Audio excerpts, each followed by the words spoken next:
Hi and welcome to Scrap Buster project number 1. Pattern weights, or are they? So this is the first of the projects for using up your extra bits of fabric left over from other projects. So we're going to start with our template, which is 10 by 10 centimetre square, and you're going to need 2 squares for each pattern weight. So we've cut ours out, we're making 3. We're going to stitch round 3 sides. So we're going to leave the top open, and that's where we're going to fill it. I filled mine with some plastic pellets that you can use for toys. Sometimes you get them in the bottoms of bears to weight them down. You can use rice, lentils, dried peas, something else you've got around the house. You want something that's going to give it a bit of weight. There we go. So we've stitched around all the edges, so we've got a little pocket shape. We're going to clip the corners and turn it inside out.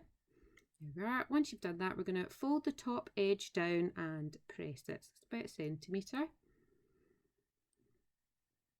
We're going to press the top opening the opposite direction to the base. You'll see in the next picture. There we go. So that's it, filled and pinned. We've done all 3, so then we're going to stitch across the top edge. I've put quite a few pins in. You don't want any of your filling coming out and falling into your machine, so plenty pins. I took it nice and slowly when I stitched this, holding the edge down so that nothing escapes. There we go.